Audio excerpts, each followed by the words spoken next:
옛날 아주 먼 옛날에 첩첩산중 깊은 골짜기를 따라 맑은 물이 굽이쳐 흐르고 그 물길이 닿는 곳마다 크고 작은 집들이 옹기종기 모여 사는 평화로운 마을이 있었습니다.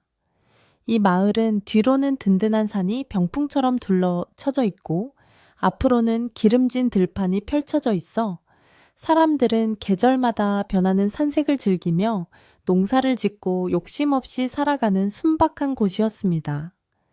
산새들이 지저귀는 소리가 아침을 깨우고 저녁이면 집집마다 밥 짓는 연기가 모락모락 피어오르는 그야말로 그림 속에서나 볼 법한 정겨운 풍경이 매일같이 이어지는 곳이었지요. 마을 사람들은 서로의 숟가락 개수까지 알 정도로 가깝게 지냈으며 큰일이 생기면 내 일처럼 발 벗고 나서는 전기 넘치는 이들이었습니다. 그 마을에서도 가장 양지 바른 명당 자리에 터를 잡은 집이 한 채 있었으니 바로 칠성이라는 이름의 사내가 일궈낸 기와집이었습니다. 칠성은 본래 가진 것 하나 없는 가난한 농사꾼의 아들로 태어났으나 타고난 부지런함과 성실함으로 남들보다 2배는 더 땀 흘려 일한 덕분에 마을에서 제일 가는 튼튼한 집을 짓게 되었습니다. 그는 산에서 가장 단단한 나무를 골라 기둥을 세우고 흙을 잘 다져 바닥을 메웠으며 지붕에는 윤기가 흐르는 기와를 얹어 비바람에도 끄떡없는 보금자리를 마련했습니다. 칠성에게 이 집은 단순히 잠을 자는 곳이 아니라 자신의 땀과 눈물이 서린 인생 그 자체이자 사랑하는 가족들을 세상의 거친 풍파로부터 지켜주는 든든한 성과도 같았습니다. 칠성의 집에서 가장 자랑할 만한 곳은 바로 안채와 마당을 이어주는 널찍한 대청마루였는데 이 마루는 칠성이 특별히 공을 들여 만든 공간이었습니다. 여름이면 시원한 산바람이 불어와 땀을 식혀주고 가을이면 붉게 익은 고추를 널어 말리며 풍요로움을 만끽하던 곳이었습니다.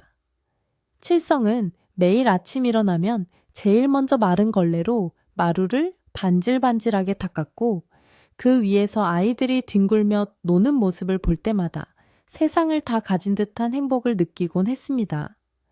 마루 밑은 통풍이 잘 되도록 적당히 띄워 놓았는데 그곳은 어두컴컴하여 안이 잘 보이지 않았지만 칠성은 쥐나 뱀이 들어오지 못하도록 촘촘한 그물을 쳐두는 등 관리에 소홀함이 없었습니다.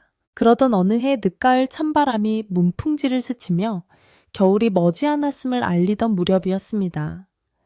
추수도 끝나고 마을이 고요한 휴식에 들어갈 즈음 칠성의 집안에 기이한 일이 생기기 시작했습니다. 모두가 잠든 깊은 밤, 정막을 깨고 마루 밑에서 이상한 소리가 들려오기 시작한 것입니다. 처음에는 그저 바람이 불어 낙엽이 굴러가는 소리인가 싶어 대수롭지 않게 넘겼으나 날이 갈수록 그 소리는 점점 더 선명하고 묵직하게 변해갔습니다. 마치 무언가 거대하고 딱딱한 것이 나무 기둥을 긁거나 바닥을 기어다니는 듯한 소리였는데 스르륵 스르륵 하는 소리가 들릴 때마다 칠성은 잠결에도 등골이 서늘해지는 것을 느꼈습니다. 어느 날 밤 칠성은 잠을 자다가 마루 밑에서 들려오는 둔탁한 소리에 놀라 번쩍 눈을 떴습니다. 옆에서 자고 있던 아내는 아이들을 품에 안은 채 곤히 잠들어 있었고 창호지 문 밖으로는 달빛만이 희미하게 비치고 있었습니다. 칠성은 숨을 죽이고 귀를 기울였는데 그 소리는 분명 마루 밑바닥을 긁어대고 있었습니다. 마치 나무를 갉아먹는 듯한 드드득 드드득 소리와 함께 무거운 몸뚱이가 흙바닥을 질질 끄는 듯한 소리가 섞여 들려왔습니다. 칠성은 혹시라도 도둑이 들었나 싶어 방문을 열고 밖으로 나갔지만 마당에는 찬바람만 횡하니 불뿐 인기척은 전혀 없었습니다. 그는 고개를 갸웃거리며 마루 위를 쿵쿵 굴러 보았지만 그 순간 소리는 뚝 그치고 다시 고요함만이 감돌았습니다. 다음 날 아침 칠성은 날이 밝자마자 마루 밑을 살펴보려 했으나 좁고 어두운 틈새로는 아무것도 보이지 않았습니다. 그는 긴 막대기를 집어넣어 휘휘 저어 보았지만 걸리는 것은 거미줄과 묵은 먼지뿐 짐승의 흔적은 찾을 수 없었습니다. 칠성은 그저 덩치 큰 들쥐가 겨울을 나려고 들어왔나 보다 생각하며 쥐구멍을 막을 돌과 흙을 구해와 마루 밑 틈새를 꼼꼼히 메웠습니다. 아내에게는 괜한 걱정을 끼치기 싫어 별일 아니라고 안심시켰지만 칠성의 마음 한구석에는 왠지 모를 불안감이 싹트고 있었습니다. 그날 밤부터 칠성은 잠자리에 들어서도 쉽게 잠들지 못하고 온 신경을 곤두순 채 마루 밑의 동태를 살피기 시작했습니다. 하지만 칠성의 노력에도 불구하고 정체불명의 소리는 멈추지 않았고 오히려 날이 갈수록 더욱 대담해졌습니다. 이제는 밤뿐만 아니라 해가 뉘엿뉘엿 지기 시작하는 저녁 무렵부터 소리가 나기 시작했는데 그 소리가 어찌나 크고 거슬리는지 마루 위에 앉아 있으면 엉덩이로 미세한 진동이 느껴질 정도였습니다.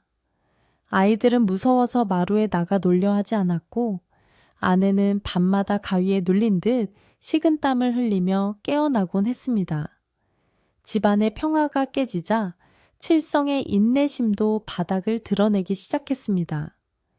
그는 이 정체 모를 불청객이 자신의 소중한 집을 망가뜨리고 가족들을 위협하고 있다는 생각에 분노가 치밀어 올랐습니다. 칠성은 마을 어르신들을 찾아가 조언을 구해보기도 했지만 노인들은 그저 집터가 새서 그런 것이니 굿이라도 한번 해보라 거나 오래된 집에는 을의 짐승들이 꼬이는 법이라는 말만 되풀이할 뿐 뾰족한 수를 내놓지 못했습니다.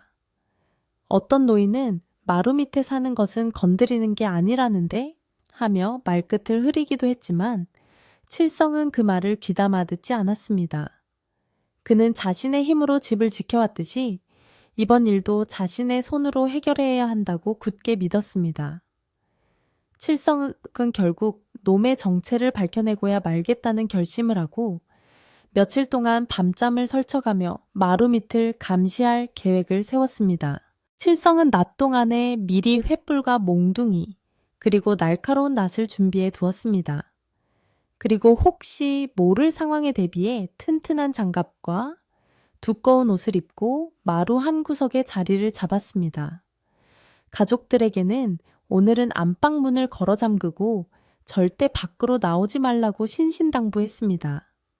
어둠이 짙게 깔리고 사방이 쥐 죽은 듯 조용해지자 칠성은 호롱불의 심지를 낮추고 숨을 죽인 채 기다렸습니다.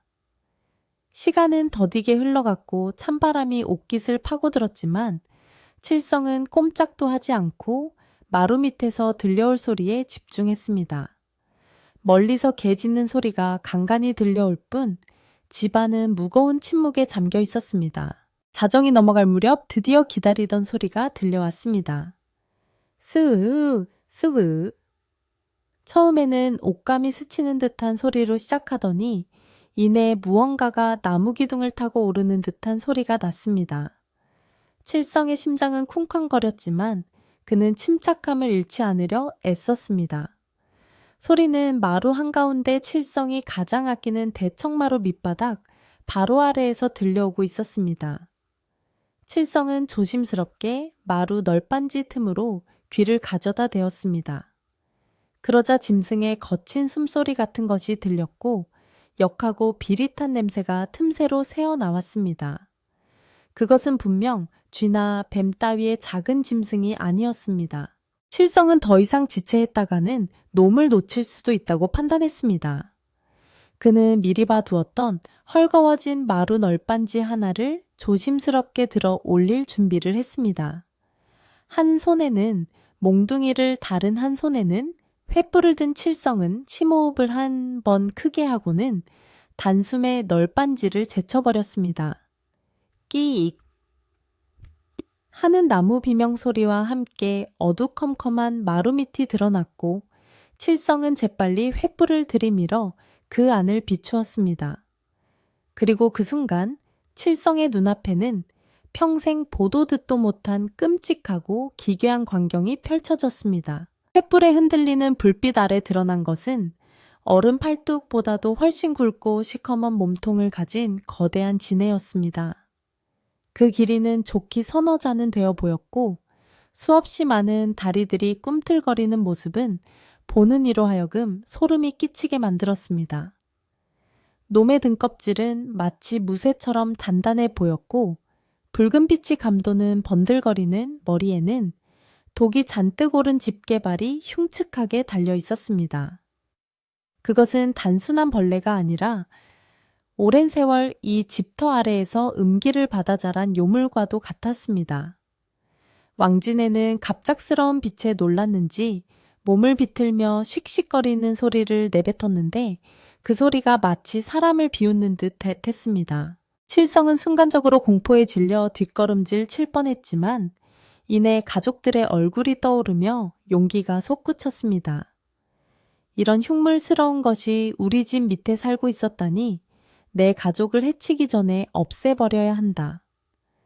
칠성은 두려움을 분노로 바꾸며 몽둥이를 높이 쳐들었습니다. 왕진에는 횃불을 피해 어두운 구석으로 도망치려 했지만 칠성은 놈을 놓아줄 생각이 추호도 없었습니다. 그는 재빨리 낫을 집어들어 진해의 앞길을 막았고 진해는 도끼를 품은 채 머리를 쳐들고 칠성에게 덤벼들 기세였습니다.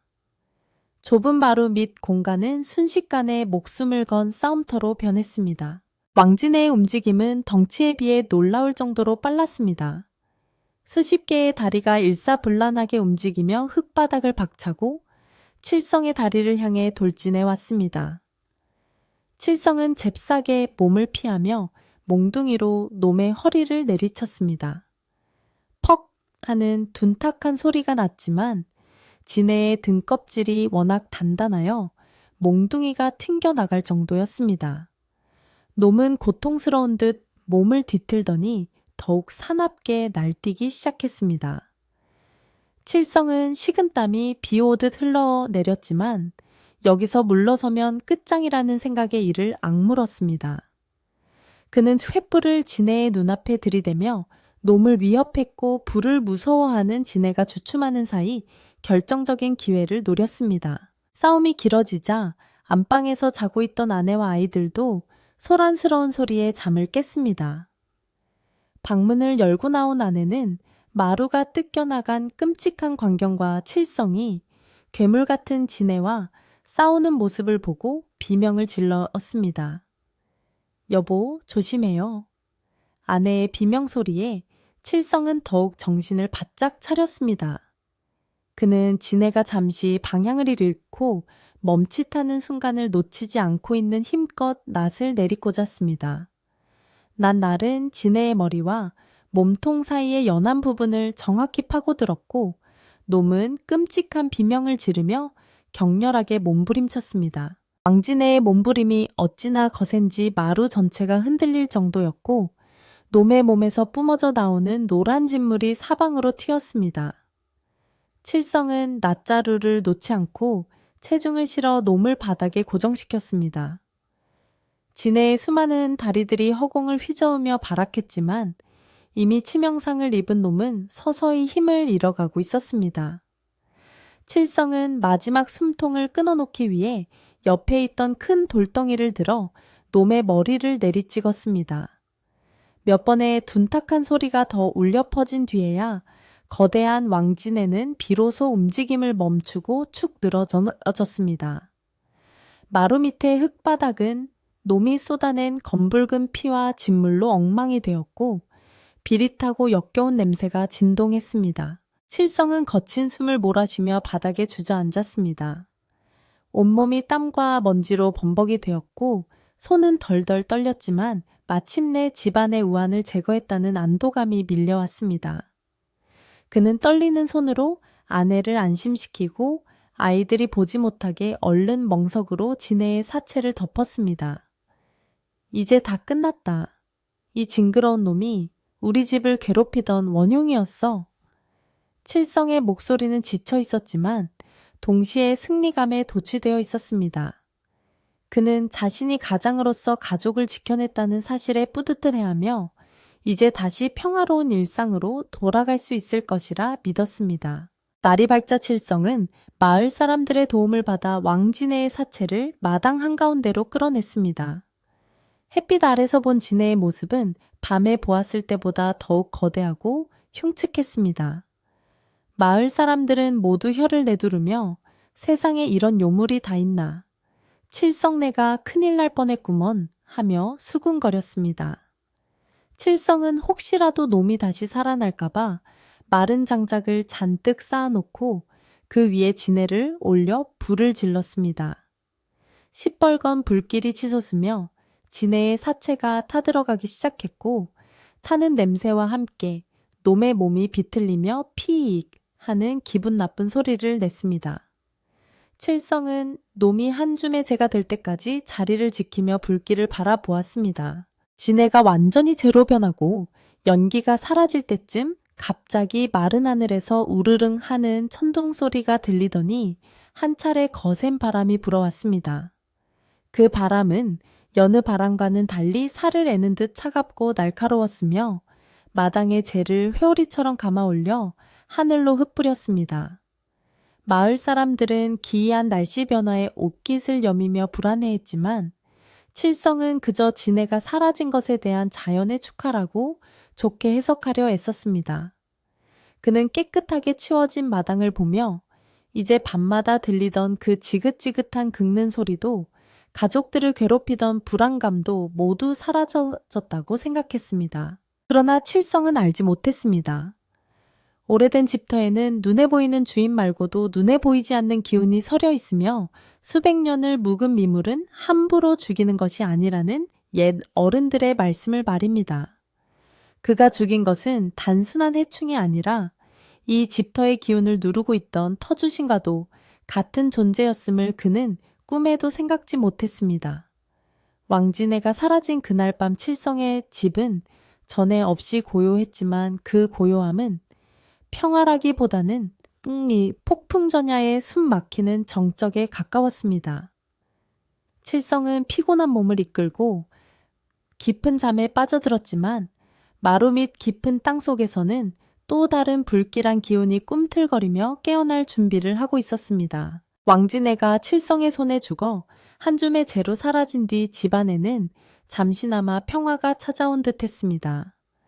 밤새 마루 밑을 긁어대던 소름 끼치는 소리도 가족들의 단잠을 방해하던 음산한 기운도 거짓말처럼 자취를 감추었습니다.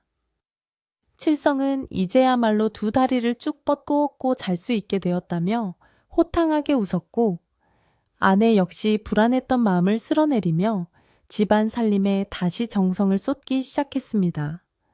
마을 사람들도 칠성의 용기를 칭찬하며 그 집터가 워낙 세서 탈이 났던 모양이라며 이제는 좋은 일만 있을 것이라고 덕담을 건넸습니다.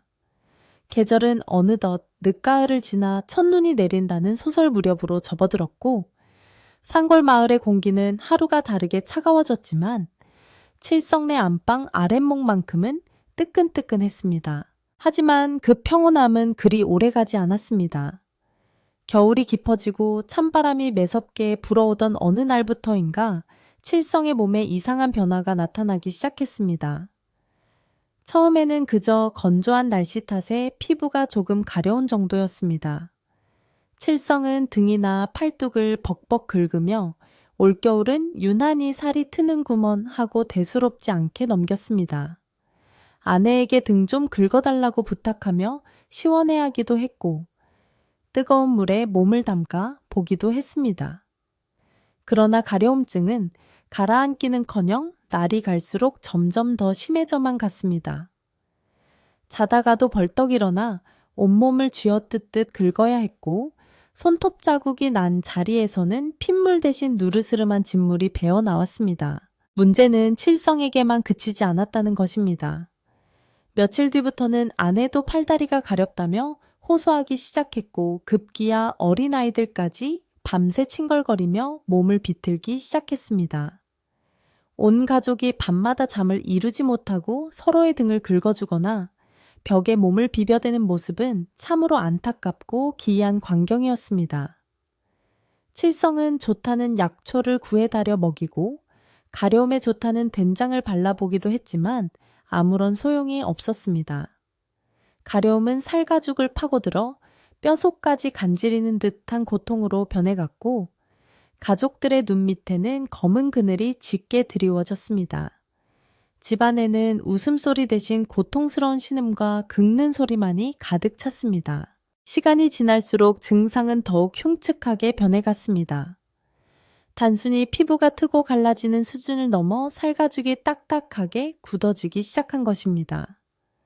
부드럽던 아이들의 살결은 마치 거친 나무 껍질처럼 변해갔고 칠성의 팔뚝은 흡사 파충류의 비늘이나 갑각류의 껍질처럼 울퉁불퉁해졌습니다.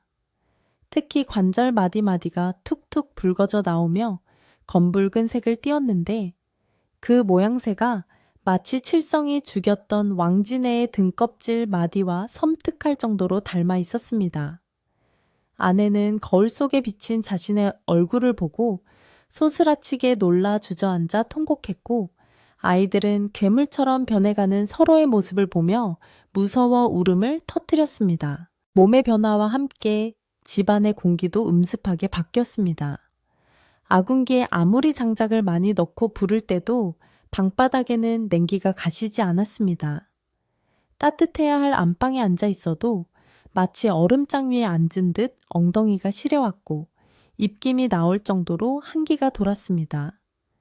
칠성은 구들장이 막힌 것인가 싶어 붓두막을 뜯어보고 고래를 청소해 보았지만 불길은 시원하게 들어가지 않고 자꾸만 아궁이 밖으로 뱉어내기 일쑤였습니다.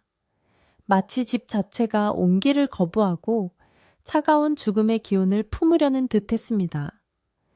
칠성은 이것이 예사로운 병이 아님을 직감했지만 도대체 어디서부터 잘못된 것인지 알 길이 없어 가슴만 치며 답답해했습니다. 그러던 어느 날 밤 가족들이 고통과 피로에 지쳐 깜빡 잠이 들었을 때였습니다.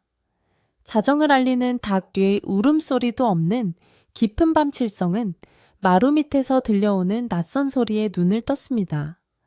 그것은 예전에 왕진해가 내던 긁는 소리나 기어다니는 소리와는 전혀 달랐습니다. 땅속 깊은 곳에서부터 울려나오는 낮고 묵직한 신음소리였습니다. 마치 누군가 땅속에 갇혀 고통스럽게 앓는 듯한 소리였고 억울함을 호소하는 탄식 같기도 했습니다. 그 소리는 귀로 들린다기보다는 바닥을 타고 올라와 온몸의 뼈를 진동시키는 느낌이었습니다. 칠성은 숨을 멈추고 귀를 기울였습니다.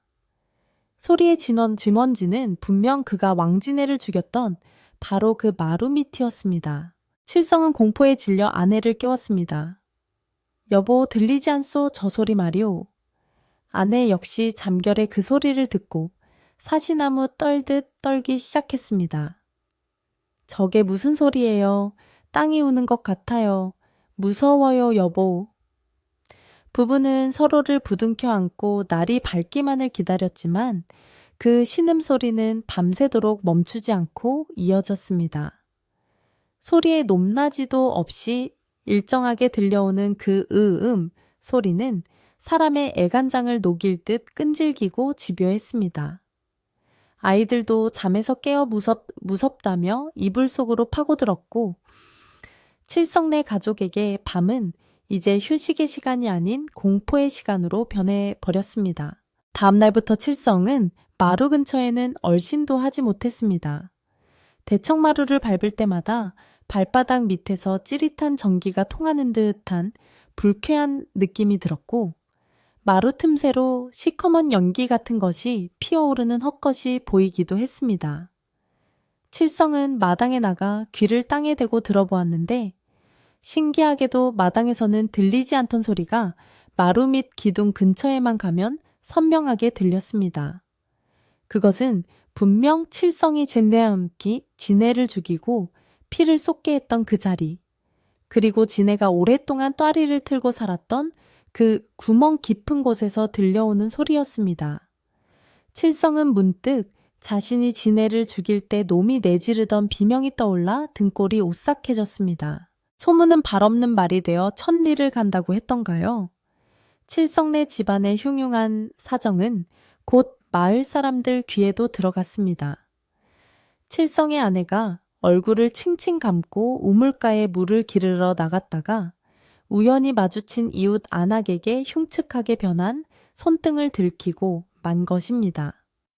안악은 비명을 지르며 물동이를 놓쳤고 그 이야기는 삽시간에 온 마을로 퍼져나갔습니다. 칠성네 식구들 몸이 뱀 껍질처럼 변했대. 밤마다 그 집 마루 밑에서 귀신곡하는 소리가 들린다더라. 지네 죽인 벌을 받는 게야. 사람들은 삼삼오오 모여 수군거렸고 칠성네 집 앞을 지나갈 때면 재수 없다며 침을 뱉거나 아예 먼 길로 돌아가기 시작했습니다. 마을 사람들의 따가운 시선과 따돌림은 칠성 가족을 더욱 고립시켰습니다. 예전에는 반갑게 인사를 나누던 이웃들도 이제는 칠성을 보면 슬금슬금 피하기 바빴고 아이들은 친구들과 어울리지 못하고 집안에만 틀어박혀 있어야 했습니다. 칠성은 억울하고 분했습니다. 자신은 그저 가족을 지키기 위해 해충을 잡았을 뿐인데 왜 이런 끔찍한 형벌을 받아야 하는지 이해할 수 없었습니다. 그는 마을 의원을 찾아가 사정해보기도 했지만 의원은 고개를 절레절레 흔들며 이것은 약으로 고칠 병이 아니네. 맥이 잡히지 않고 사악한 기운이 온몸을 휘감고 있어. 라는 절망적인 말만 남겼습니다. 약도 소용없고 굿도 통하지 않으니 가족들의 상태는 날로 악화되었습니다. 칠성의 피부는 이제 너무 딱딱해져서 팔을 굽히거나 펴는 것조차 힘들 지경이 되었습니다. 움직일 때마다 뚝뚝 하고 굳은 살가죽이 부딪히는 소리가 났고 갈라진 틈새에서는 끊임없이 피고름이 흘러나와 옷이 눌어붙었습니다. 아내는 거동조차 힘들어 자리에 눕게 되었고 아이들은 고통을 이기지 못해 밥도 먹지 않고 시름시름 앓았습니다. 집안 곳곳에는 약초 냄새와 비릿한 고름 냄새가 뒤섞여 역한 악취를 풍겼고 한때 윤기가 흐르던 마루는 먼지가 쌓이고 칠이 벗겨져 흉가처럼 변해갔습니다. 밤마다 들려오는 땅속의 신음소리는 점점 더 커져만 갔습니다. 처음에는 칠성네 식구들 귀에만 들리던 소리가 이제는 담장을 넘어 이웃집에까지 들릴 정도가 되었습니다.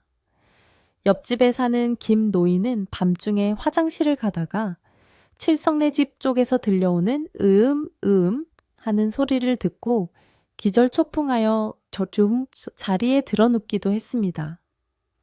마을 사람들은 칠성네 집터 아래에 억울하게 죽은 귀신이 묻혀있다고 믿게 되었고 밤이 되면 칠성네 집 근처에는 얼씬도 하지 않았습니다. 개들조차 그 집 쪽을 보고 지저대거나 꼬리를 말고 도망치기 일쑤였습니다. 칠성은 미칠 지경이었습니다.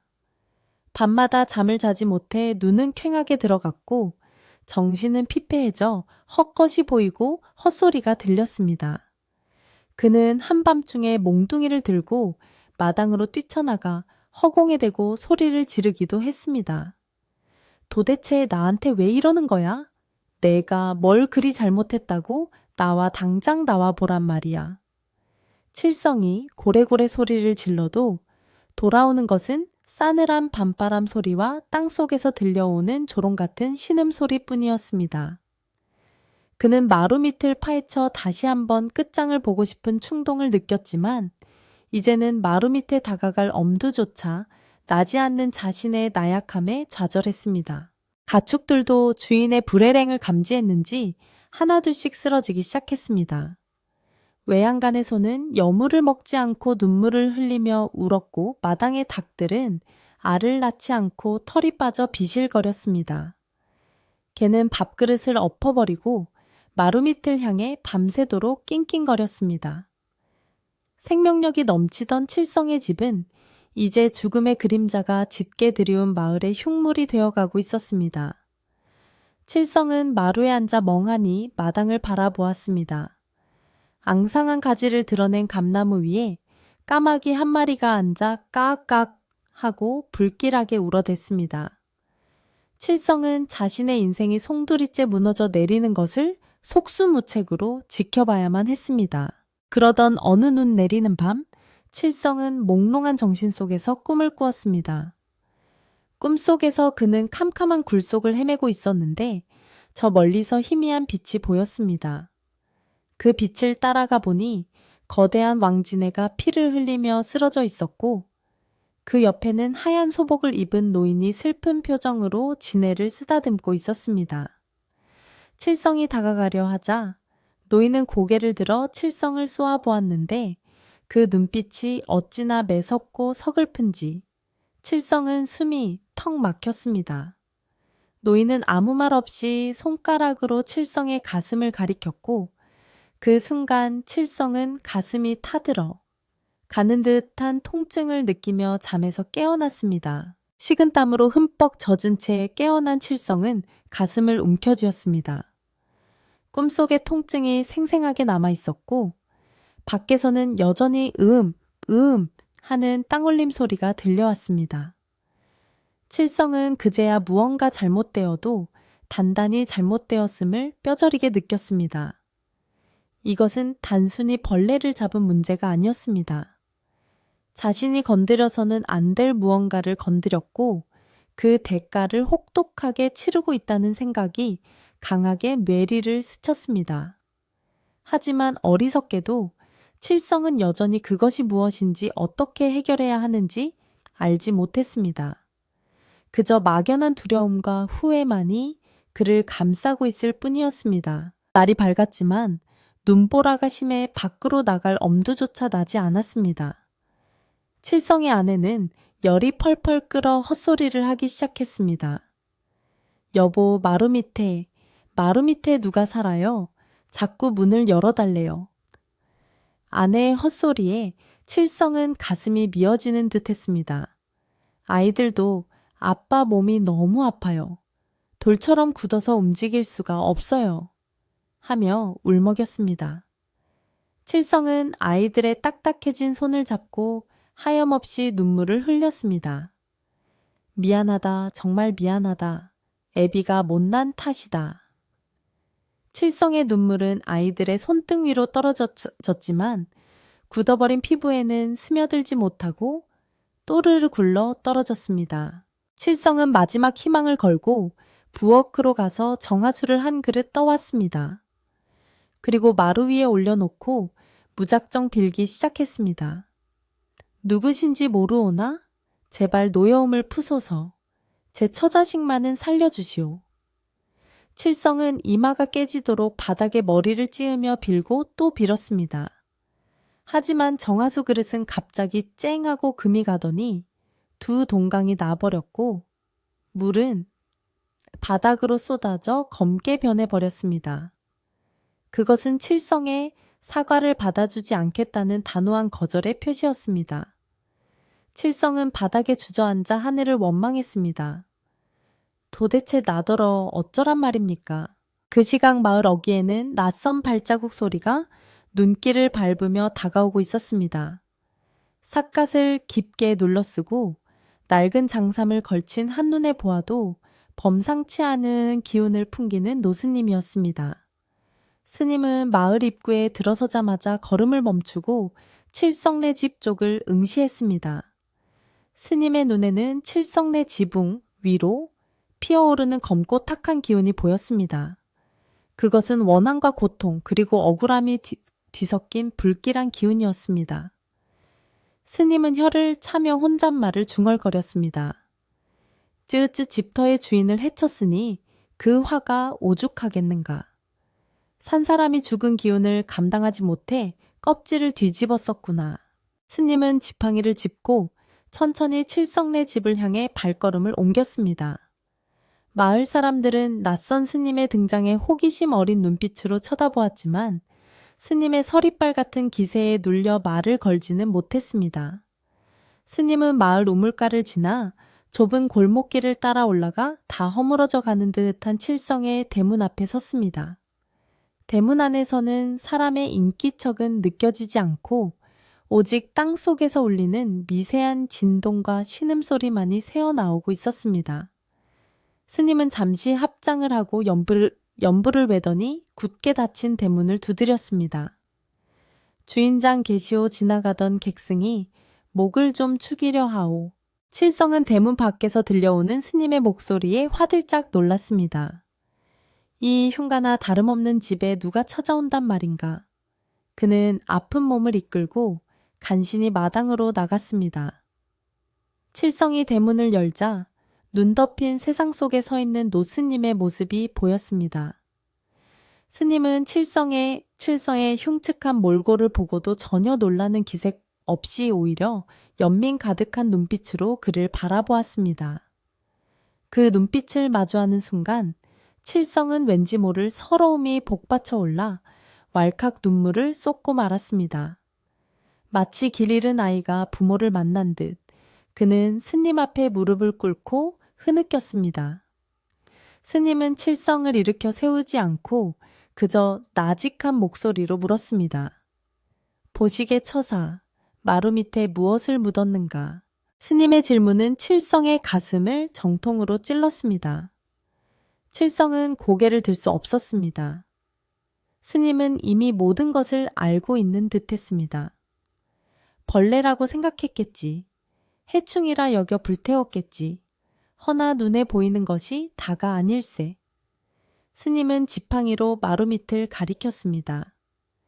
저곳에서 들리는 소리가 자네 귀에는 괴물의 신음으로 들리는가?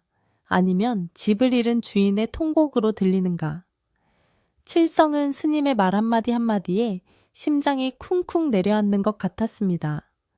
스님의 목소리는 엄하면서도 따뜻했고 칠성의 꽉 막힌 속을 뚫어주는 힘이 있었습니다. 스님, 제가 죽을 죄를 지었습니다. 제발 제 가족만은 살려주십시오. 칠성은 그 바지가랑이를 붙잡고 애원했습니다. 스님은 칠성의 손을 잡아주며 말했습니다. 일어나게 이미 엎질러진 물이나 담을 그릇을 다시 빚으면 될 일. 내 비록 힘은 없으나 자네가 맺은 매듭을 푸는 법은 일러줄 수 있네. 스님의 말에 칠성의 눈에 희망의 빛이 서리기 시작했습니다. 하지만 가족들의 몸은 이미 돌처럼 굳어가고 있었고 땅속의 신음소리는 스님의 등장에 화답이라도 하듯 더욱 크게 울려 퍼졌습니다. 칠성은 과연 이 끔찍한 저주를 풀고 다시 예전으로 돌아갈 수 있을지 두려움과 기대가 뒤섞인 채 스님의 입만을 바라보았습니다. 칠성은 지푸라기라도 잡는 심정으로 스님을 방 안으로 모셨습니다. 쓰러져가는 살인문을 지나 마당에 들어선 스님은 잠시 멈춰서서 주위를 둘러보았습니다. 한때는 마을에서 가장 부러움을 샀던 기름진 옥토와 튼튼한 기둥들이 이제는 마치 폐가처럼 황량하게 변해 있었습니다.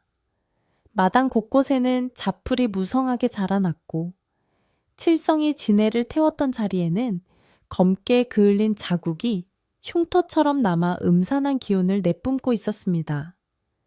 스님은 그 검은 자국을 보며 깊은 한숨을 내쉬었는데 그 한숨 소리가 마치 땅이 꺼지는 듯 무겁게 들렸습니다.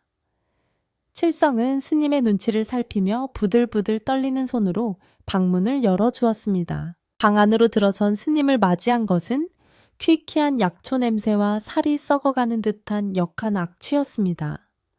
아랫목에는 칠성의 아내가 거적 같은 이불을 덮어쓰고 신음하고 있었고 윗목에는 아이들이 웅크린 채 가쁜 숨을 몰아쉬고 있었습니다.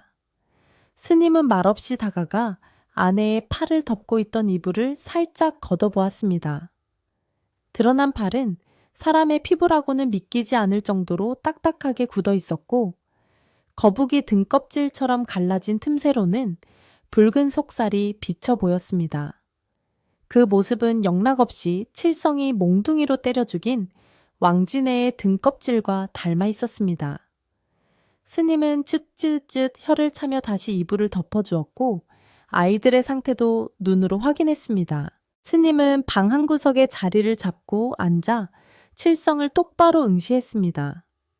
스님의 눈빛은 깊은 산속의 호수처럼 맑으면서도 엄엄하여 칠성은 감히 그 눈을 마주보지 못하고 고개를 떨구었습니다.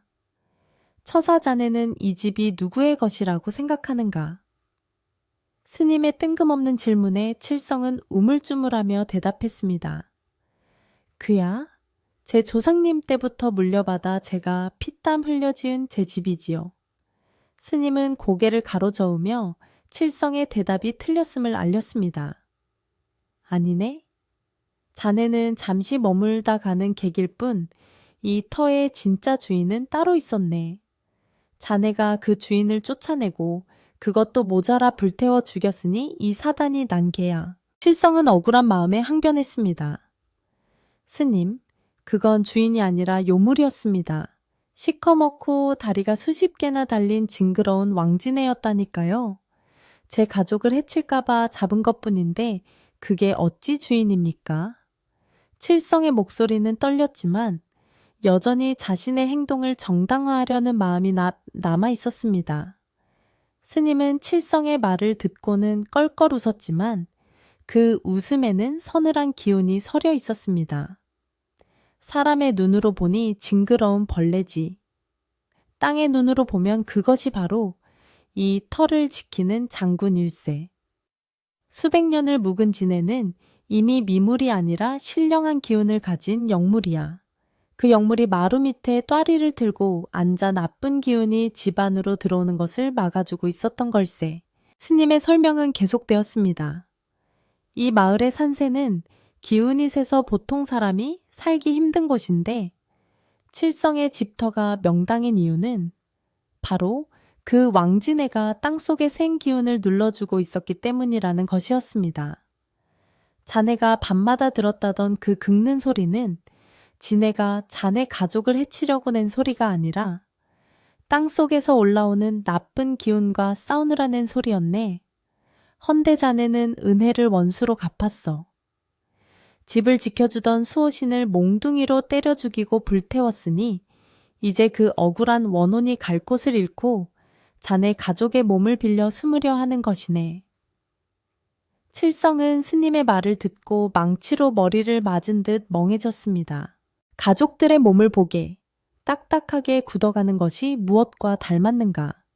스님이 손가락으로 아이들을 가리켰습니다. 칠성은 다시 한번 아이들의 피부를 자세히 들여다보았습니다. 전에는 그저 병이라고만 생각했는데 스님의 말을 듣고 보니 영락없는 지네의 껍질 형상이었습니다. 마디마디가 끊어지고 굳어진 모양새가 자신이 죽인 그 지네와 똑같았습니다. 지네가 육신을 잃었으니 자네 식구들의 살을 껍질 삼아 뒤집어 쓰려는 개야. 그러니 약을 쓴들 듣겠나 굿을 한들 통하겠나. 이건 병이 아니라 저주이고 자네가 자초한 업보일세. 칠성은 그제야 사태의 심각성을 뼈저리게 깨닫고 바닥에 털썩 주저앉았습니다. 칠성은 후회의 눈물을 흘리며 가슴을 쳤습니다. 아이고, 제가 미쳐서 눈이 뒤집혔었나 봅니다. 그저 징그러운 벌레인 줄만 알고 스님, 그럼 이제 어찌해야 합니까? 제 목숨은 내놓아도 좋으니 제발 처자식만은 살려주십시오. 칠성은 스님의 발 아래 엎드려 빌고 또 빌었습니다. 칠성의 눈물은 진심이었습니다. 무지함이, 죄가 되어 사랑하는 가족들을 고통 속에 몰아넣었다는 자책감이 그를 짓눌렀습니다. 스님은 칠성의 등을 어루만지며 잠시 침묵을 지켰습니다. 방 안에는 칠성의 흐느끼는 소리와 가족들의 거친 숨소리만이 가득 찼습니다. 한참 뒤에 입을 연 스님은 단호한 목소리로 말했습니다. 방법이 없는 것은 아니나 아주 어렵고 힘든 길이네. 자네가 진정으로 마음을 돌려먹지 않으면 오히려 화를 더 키울 수도 있어. 칠성은 고개를 번쩍 들고 외쳤습니다. 무엇이든 하겠습니다. 시키시는 대로 다 하겠습니다. 스님은 고개를 끄덕이며 말을 이었습니다. 지금 땅속에서 들리는 저 신음소리는 원한에 찬 비명이기도 하지만 한편으로는 다시 흙으로 돌아가고 싶어하는 간절한 호소이기도 하네. 자네가 태워버린 육신을 대신할 것을 마련해주고 끊어진 땅의 기운을 다시 이어주어야 해. 스님은 칠성에게 당장 일어나 부엌으로 가라고 일렀습니다. 가서 가장 깨끗한 물을 길어오고 햅쌀을 씻어라. 그리고 마루 및 자네가 놈을 죽였던 그 자리를 자네 손으로 직접 닦아내야 하네. 칠성은 아픈 몸을 일으켜 비틀거리는 걸음으로 부엌으로 향했습니다.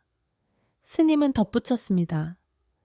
절대 다른 사람의 손을 빌려서는 안 되네. 오직 죄를 지은 당사자인 자네의 손으로 피와 진물로 더러워진 그곳을 닦고 또 닦아내야 해. 냄새가 역하고 끔찍하더라도 피해서는 안 되네. 그것은 단순한 청소가 아니라 칠성이 저지른 살생의 현장을 직시하고 참회하는 의식이었습니다. 칠성은 빗자루와 걸레를 들고 문제의 마루 밑으로 기어 들어갔습니다. 캄캄한 마루 밑은 여전히 그날의 참상을 간직하고 있었습니다. 바닥의 흙은 검게 변해 있었고 비릿한 피 냄새와 썩은 넥과 뒤섞여 코를 찔렀습니다. 칠성은 구역질이 올라오는 것을 억지로 참으며 묵묵히 바닥을 쓸고 닦았습니다. 걸레가 시커멓게 변할 때마다 칠성의 눈에서도 눈물이 쏟아졌습니다. 미안하다, 정말 미안하다. 내가 몰라보고 너를 죽였구나. 칠성은 칠흑 같은 어둠 속에서 혼잣말로 끊임없이 사죄했습니다. 차가운 흙바닥의 냉기가 무릎을 파고들었지만 칠성은 멈추지 않았습니다. 칠성이 마루 밑을 청소하는 동안 스님은 마당에 서서 하늘을 올려다보며 연부를 외웠습니다. 하늘에는 먹구름이 잔뜩 끼어 있었고 바람은 점점 더 거세게 불어와 칠성내집 문풍지를 요란하게 흔들어 댔습니다. 그것은 마치 터주신이 마지막으로 분노를 표출하는 듯했습니다. 마을 사람들은 칠성내 집에서 들려오는 독경 소리에 놀라 담장 너머로 기웃거렸지만 스님의 서슬 퍼런기세에 눌려 아무도 가까이 다가오지 못했습니다.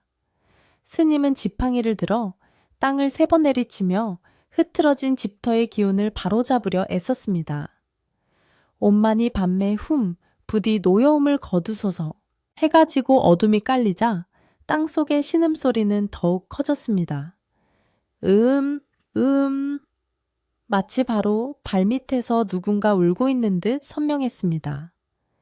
칠성은 두려움에 몸을 떨었지만 도망치지 않고 마루 밑에서 묵묵히 걸레질을 했습니다. 신기하게도 칠성이 진심으로 사죄하며 바닥을 닦을 때마다 그 소리가 조금씩 잦아드는 것 같은 느낌이 들었습니다. 그것은 칠성의 착각이었을지도 모르지만 적어도 그의 마음속 공포는 조금씩 사라지고 그 자리에 깊은 슬픔과 연민이 자리 잡기 시작했습니다. 그는 이제 왕진애를 괴물이 아닌 자신이 지켜주지 못한 가족의 일부로 받아들이고 있었습니다. 스님은 청소를 마치고 나온 칠성에게 하얀 소복으로 갈아입으라고 명했습니다. 이제부터는 제사를 지낼 것일세. 죽은 조상을 모시는 제사가 아니라 자네가 억울하게 죽인 생명을 달래는 위령제야. 형식은 중요하지 않네. 중요한 것은 자네의 마음가짐이지. 칠성은 장롱 깊숙이 넣어두었던 깨끗한 한복을 꺼내 입고 머리를 단정히 빗었습니다.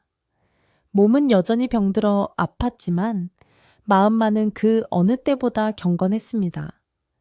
칠성은 아내가 아끼던 가장 좋은 그릇을 꺼내 햅쌀을 담고 맑은 정화수를 준비했습니다.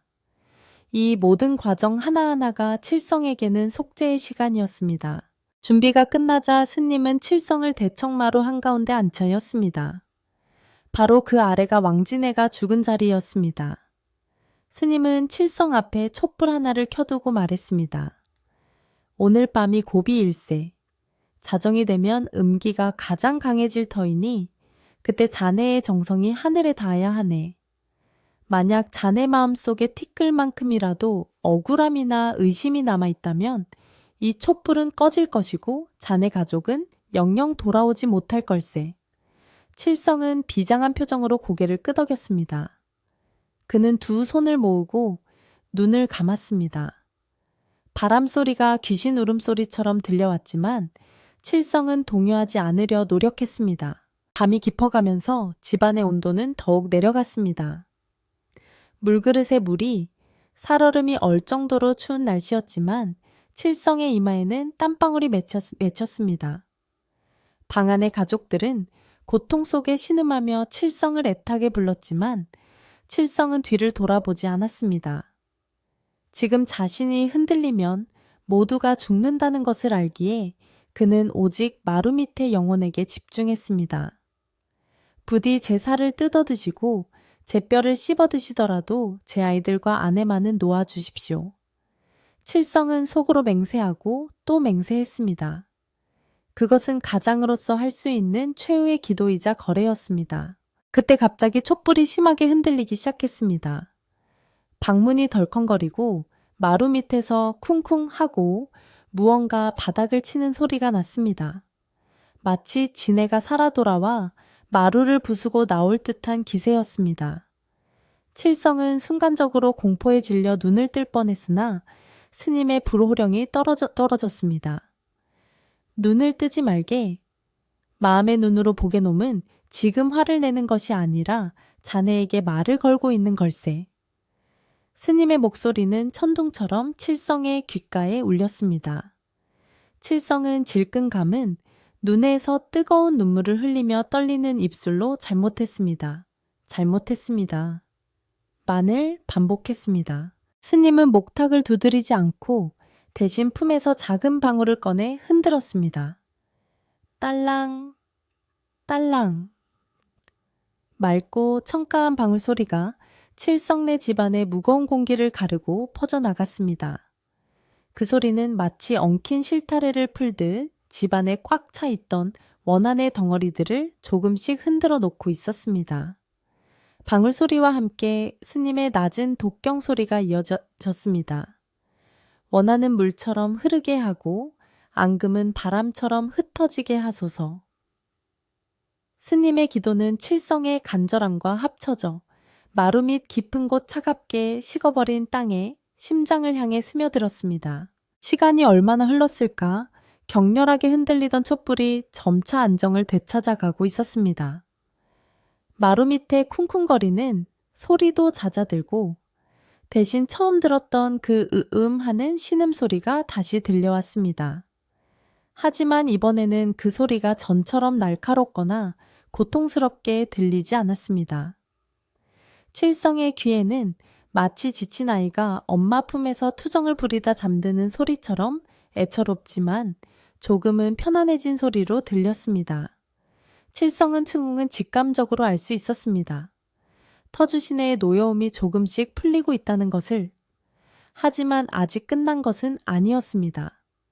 이제부터가 진짜 시작이었습니다. 스님은 칠성의 어깨에 손을 올리며 나직이 말했습니다. 이제 자네의 살을 내어줄 차례일세.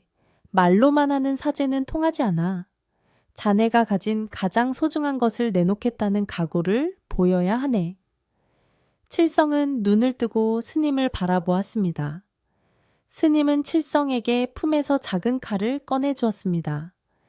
자네 손가락 끝을 찔러 피를 내어 저 쌀밥 위에 뿌리게. 자네의 생명으로 끊어진 기운을 잇는 것일세. 칠성은 주저없이 칼을 받아 들었습니다. 가족을 위해서라면 손가락 하나쯤은 아무것도 아니었습니다. 칠성은 떨리는 손으로 자신의 검지손가락을 칼끝으로 찔렀습니다.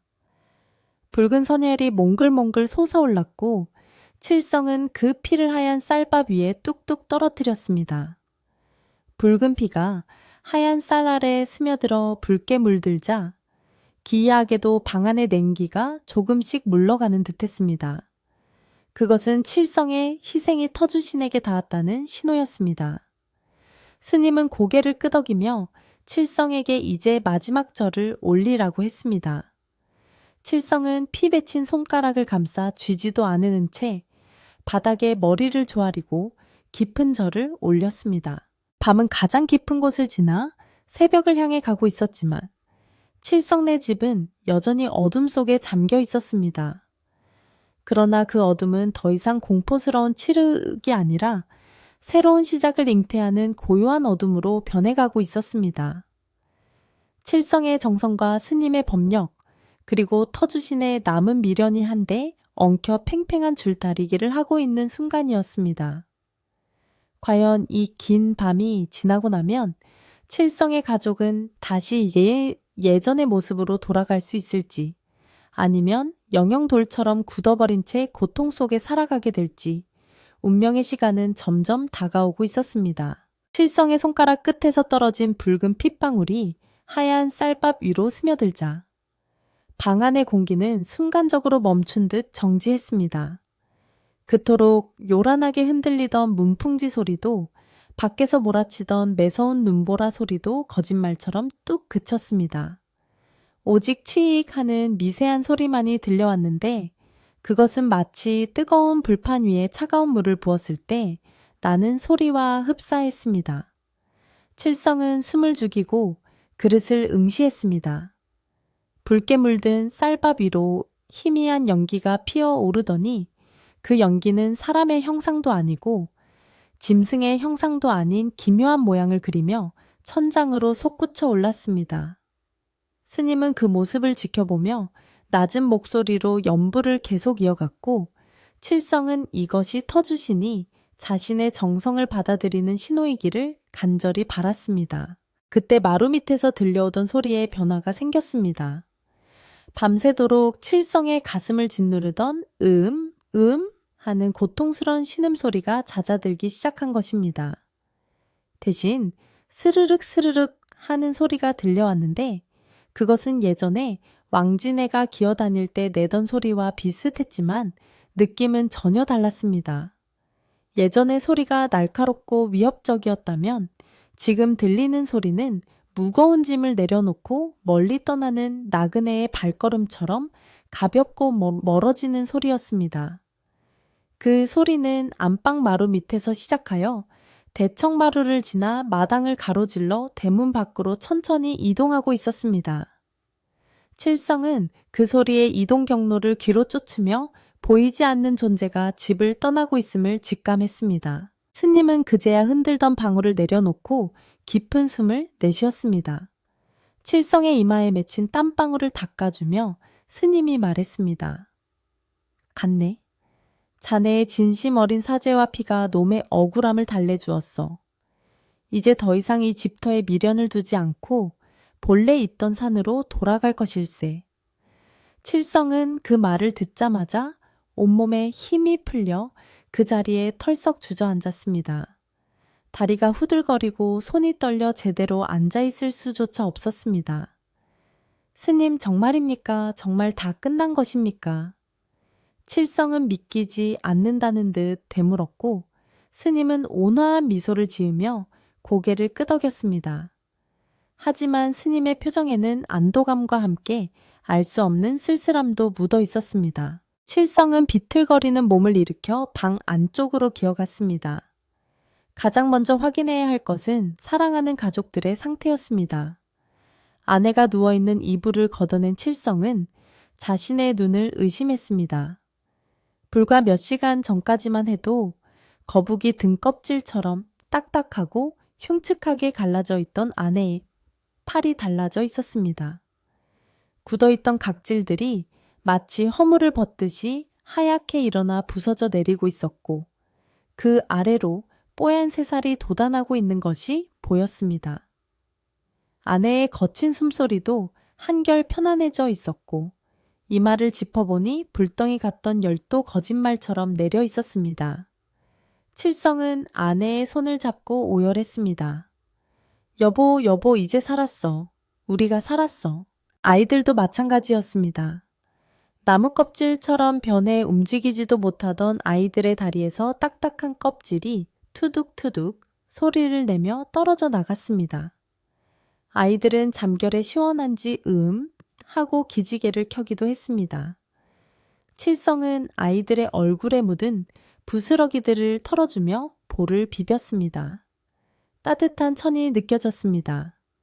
그것은 죽음의 냉기가 아닌 생명이 살아 숨쉬는 따뜻한 온기였습니다. 칠성은 그제야 안방 아궁이에서 따뜻한 온기가 올라오는 것을 느꼈습니다. 꽉 막혀있던 구들장이 뚫린 듯 방바닥은 다시 예전처럼 절절 끓기 시작했고 방 안에 감돌던 퀴퀴한 썩은 내와 비린내도 사라지고 은은한 밥 냄새가 나기 시작했습니다. 칠성은 다시 마루로 나와 스님 앞에 큰 절을 올렸습니다. 스님 은인입니다. 죽어가는 제 가족을 살려주셨습니다. 이 은혜를 어찌 다 갚아야 할지 모르겠습니다. 칠성은 바닥에 머리를 찌우며 감사를 표했습니다. 스님은 칠성을 일으켜 스며 말했습니다. 내 힘이 아닐세. 자네가 흘린 참회의 눈물과 붉은 피가 하늘을 감동시키고 땅을 움직인 게야. 나는 그저 길을 안내했을 뿐이네. 스님은 칠성에게 마지막 당부를 남겼습니다. 저 핏물이 든 쌀밥은 날이 밝는 대로 뒷산 양지 바른 곳에 묻어주게. 짐승들이 파헤치지 않도록 깊이 묻고 그 위에 작은 돌탑을 하나 쌓아주게나. 그것이 자네와 저 영물 사이의 마지막 약속이 될 걸세. 날이 밝아오자 창호지 문이 푸르스름하게 밝아졌습니다. 밤새 내리던 눈도 그치고 세상은 온통 하얗게 뒤덮여 있었습니다. 칠성은 스님의 말씀대로 제사상에 올렸던 쌀밥 그릇을 소중히 들고 뒷산으로 향했습니다. 밤새 앓던 몸이라 청은망은 무거웠지만 발걸음만은 날아갈 듯 가벼웠습니다. 뒷산 중턱해가 가장 먼저 비추는 따뜻한 곳을 골라 칠성은 언 땅을 파기 시작했습니다. 땅은 얼어 있었지만 칠성의 호미질에는 힘이 넘쳤습니다. 한 삽, 두 삽, 흙을 파낼 때마다 칠성은 지난 몇 달간의 악몽을 함께 파내어 묻는 기분이었습니다. 칠성은 준비해간 한지 위에 붉은 쌀밥을 쏟아붓고 정성스럽게 감쌌습니다. 그리고 구덩이 깊숙이 넣고 흙을 덮었습니다. 미안했다. 그리고 고맙다. 부디 좋은 곳으로 가거라. 다시는 나 같은 어리석은 인간에게 해를 입지 말고 산 신령이 되어 훨훨 날아가거라. 칠성은 흙을 다독이며 마지막 작별 인사를 건넸습니다. 그리고 주변에 있는 돌들을 주워 모아 작은 탑을 쌓았습니다. 돌 하나하나에 가족의 건강과 집안의 평안을 비는 마음을 담았습니다. 탑을 다 쌓고 나니 산 너머에서 붉은 아침 해가 떠오르며 돌탑을 황금빛으로 비추었습니다. 칠성은 그 빛을 받으며 한참 동안 그 자리에 서 있었습니다. 칠성이 산에서 내려와 집으로 돌아오니 스님은 이미 표표히 떠날 채비를 하고 있었습니다. 칠성은 깜짝 놀라 스님의 앞을 막아섰습니다. 스님, 어딜 가시려고 하십니까? 아침밥이라도 드시고 가셔야지요. 아니, 며칠 더 묵으시며 기력을 회복하셔야 합니다. 칠성은 스님의 옷자락을 잡고 만류했습니다. 하지만 스님은 온화하지만 단호한 표정으로 고개를 저었습니다. 중생의 아픔이 있는 곳이 내가 머물 곳이니 한 곳에 오래 머물 수 없다네. 자네 가족이 무사하니 내 소임은 다했어. 스님은 칠성의 손을 부드럽게 떼어내며 지팡이를 고쳐 잡았습니다. 스님, 그러면 성함이라도 알려주십시오. 아니면 어느 절에 계신지라도 알려주시면 제가 나중에라도 찾아뵙겠습니다. 칠성의 간청에도 스님은 그저 빙그레 웃기만 할 뿐이었습니다. 인연이 닿으면 또 보게 되겠지. 부디 자네 집 마루 밑을 비워두게나. 비워야 채워지는 법이니 욕심으로 채우려 하지 말고 바람이 통하고 생명이 드나들도록 내버려 두게. 스님은 그 알듯 모를 듯한 한마디를 남기고 대문을 나섰습니다. 칠성은 대문 밖감리까지 따라 나가 스님의 뒷모습이 보이지 않을 때까지 허리를 굽혀 배웅했습니다. 눈 덮인 길 위에 스님의 발자국만이 길게 남았습니다. 스님이 떠나고 난 뒤 마을 사람들이 하나둘씩 칠성네 집 앞으로 모여들었습니다.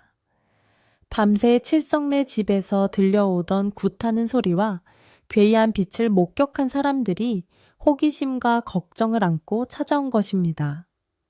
이봐 칠성 아범, 밤새 별일 없었나 집이 조용하구먼.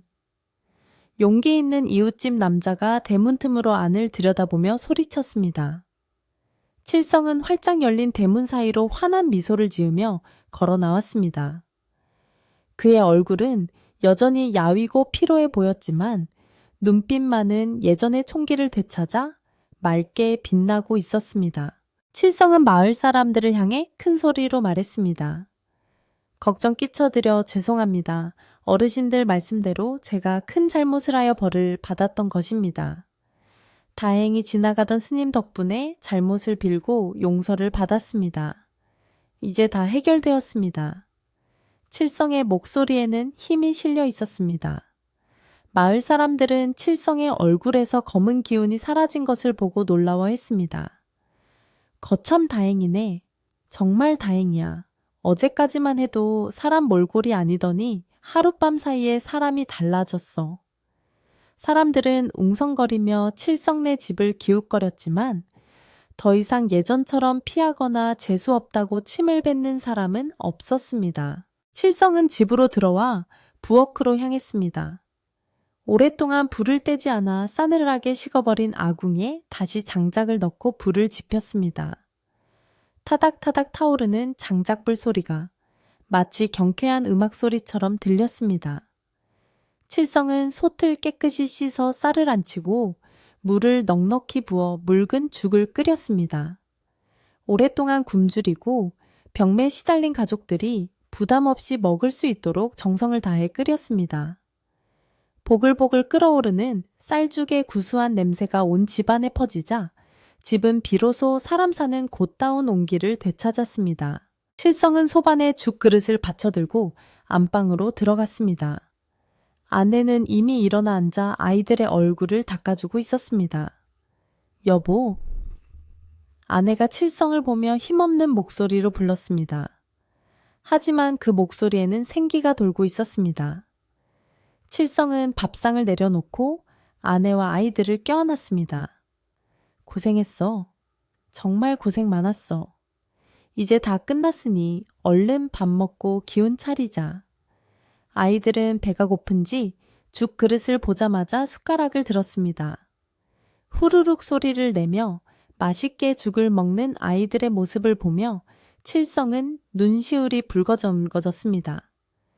그 평범한 일상이 얼마나 소중한 것인지 뼈저리게 느끼는 순간이었습니다. 죽을 먹고 난 후 칠성은 마루로 나가 대청소를 시작했습니다.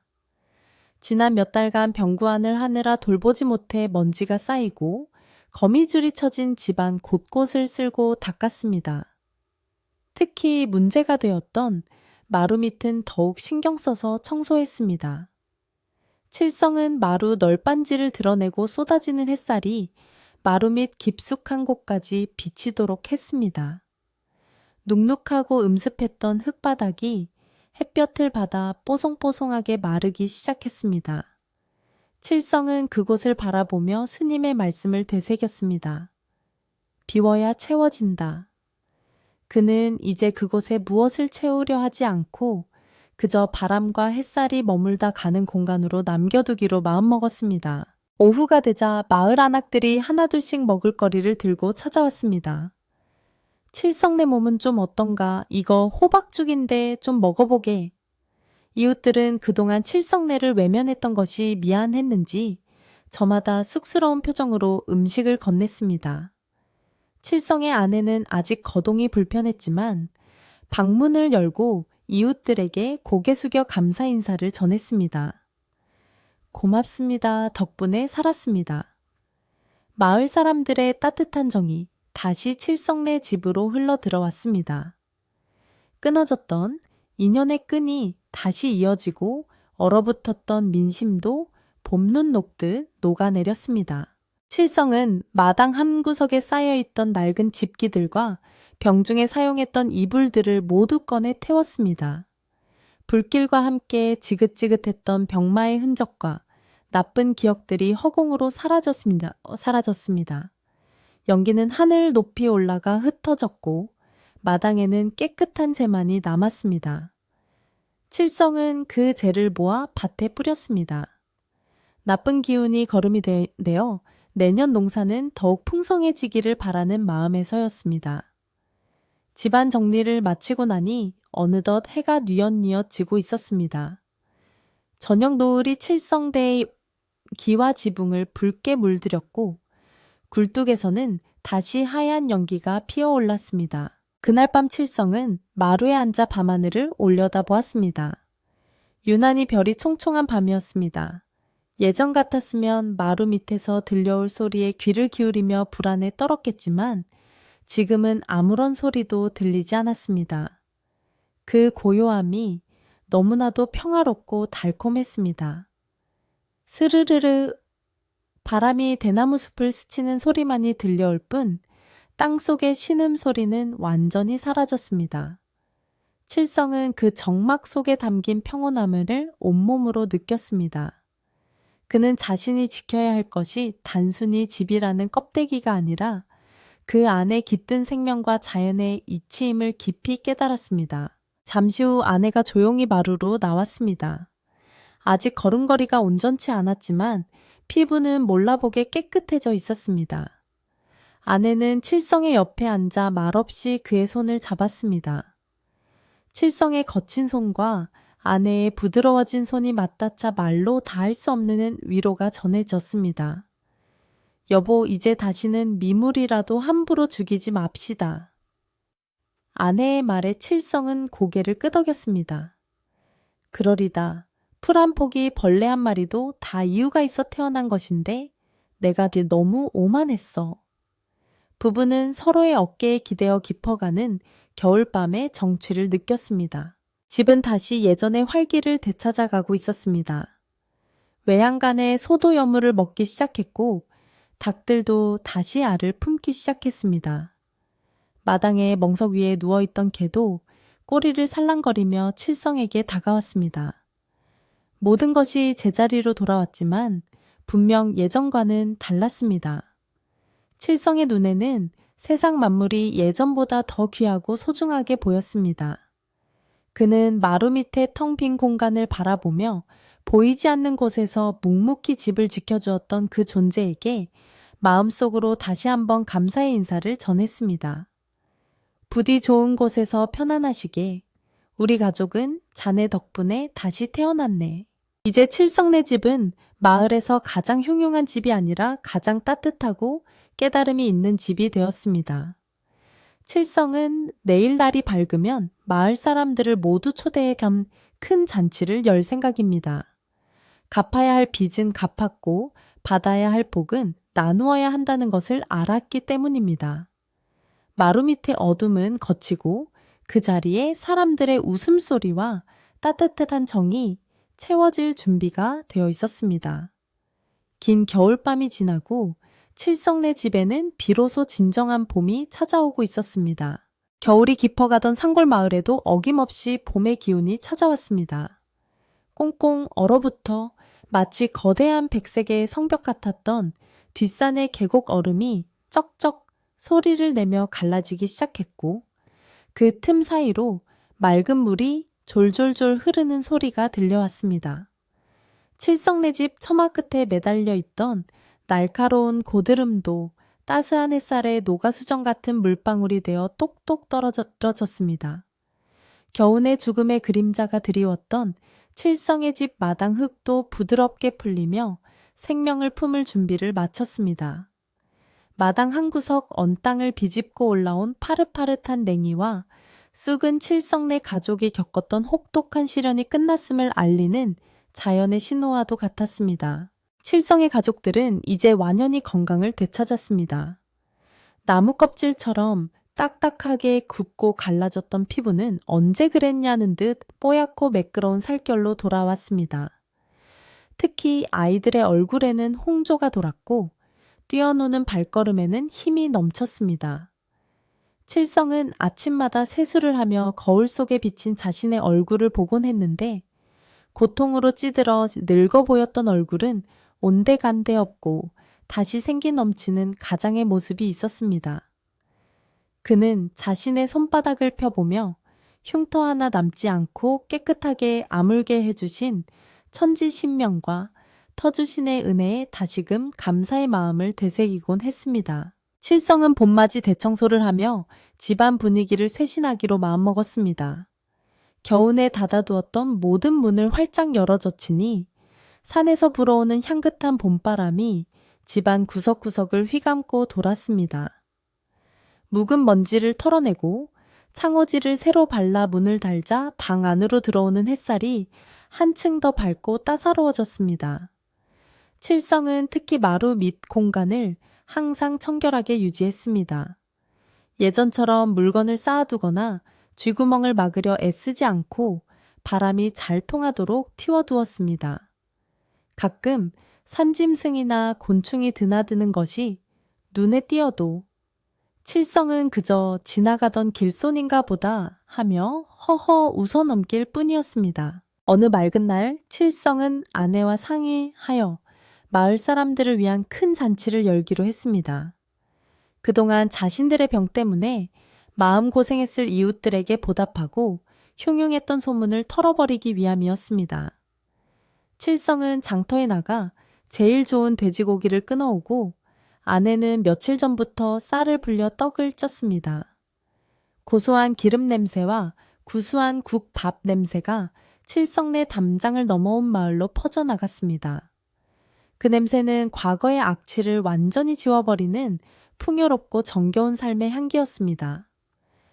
마을 사람들은 칠성네 집에서 잔치를 한다니 이제 정말 살만해졌나 보네 하며 반가운 기색을 감추지 않았습니다. 잔칫날이 되자 마을 사람들이 하나둘씩 칠성네 마당으로 모여들었습니다.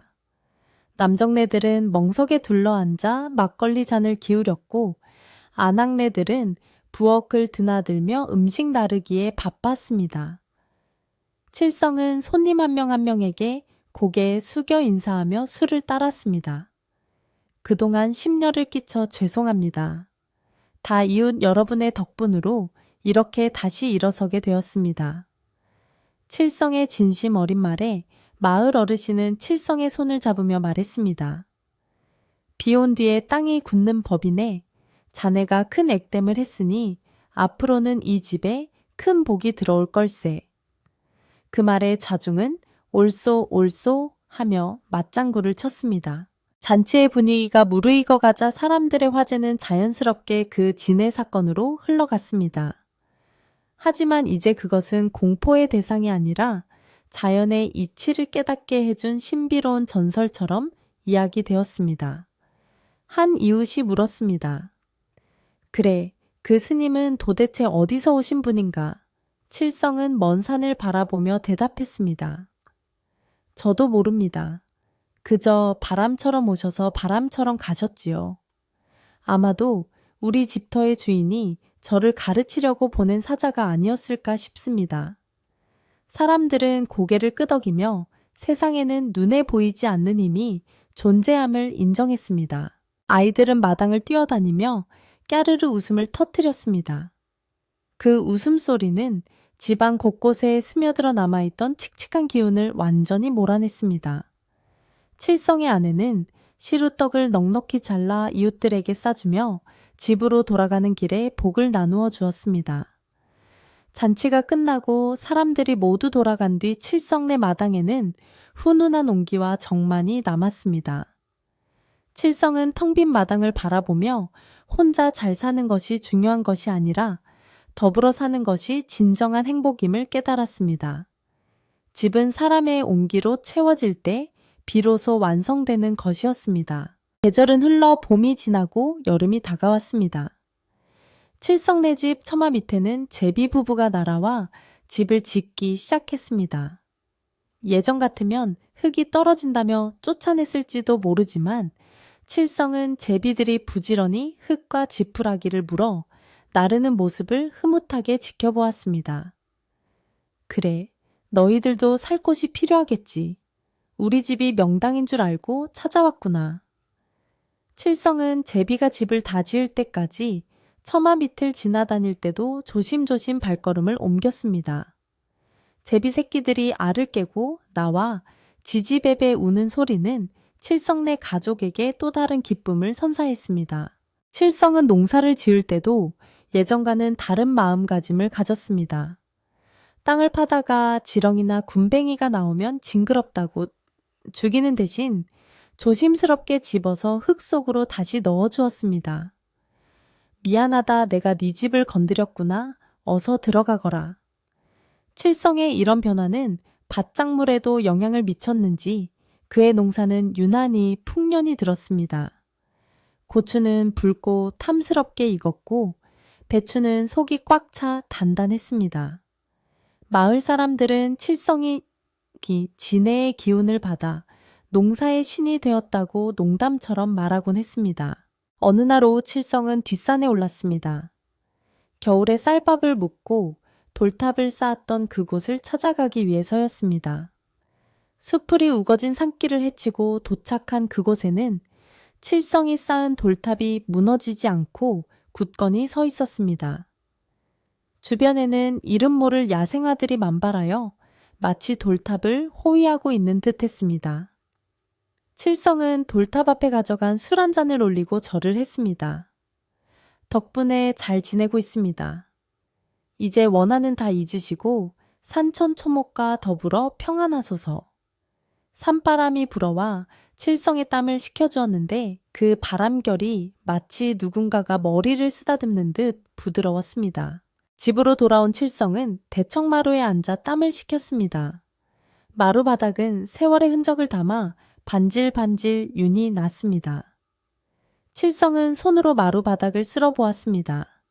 한때 이곳을 뜯어내고 피를 보았던 끔찍한 기억은 이제 희미해지고 대신 가족들의 발자국 소리와 웃음소리가 겹겹이 쌓여 있었습니다. 칠성은 마루 틈새로 밑을 내려다 보았습니다. 어둠 속은 고요했습니다. 하지만 그 고요함은 빈 것이 아니라 대지의 기운으로 가득 차 있는 충만한 고요함이었습니다. 칠성은 이제 그 어둠을 두려워하지 않게 되었습니다. 저녁이 되자 아내가 정성스럽게 차린 저녁상이 들어왔습니다. 보리밥에 된장찌개, 그리고 텃밭에서 갔다 온 풋고추와 상추가 전부였지만 칠성에게는 임금님의 수라상 부럽지 않은 진수성찬이었습니다. 온 가족이 둘러앉아 숟가락을 부딪히며 밥을 먹는 소리가 달그락달그락 울려 퍼졌습니다.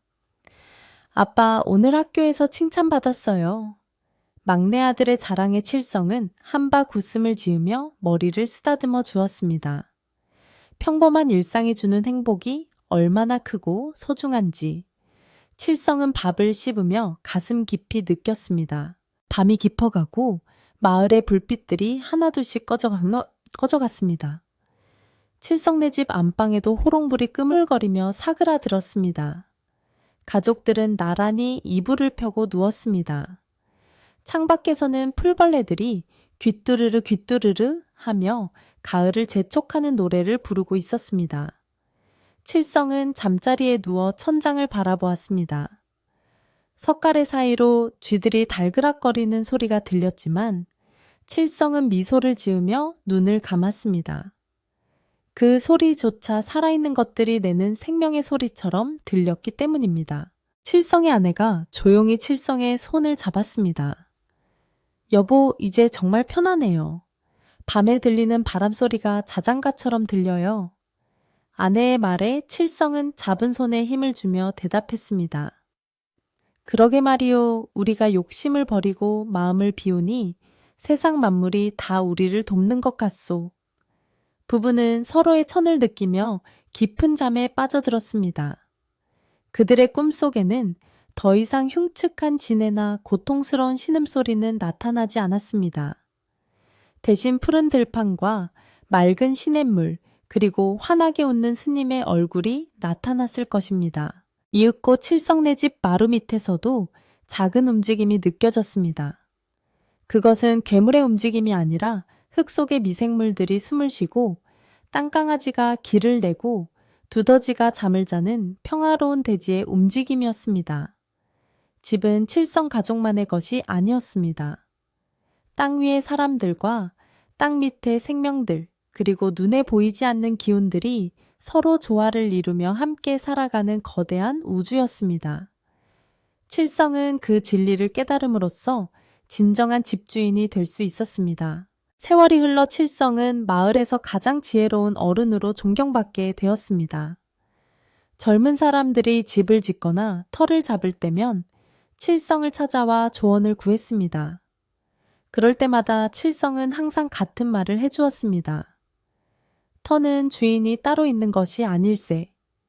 자네가 그 땅을 섬기고 아끼면 땅도 자네를 지켜줄 것이고, 자네가 땅을 함부로 대하면 땅도 자네를 뱉어낼 것일세.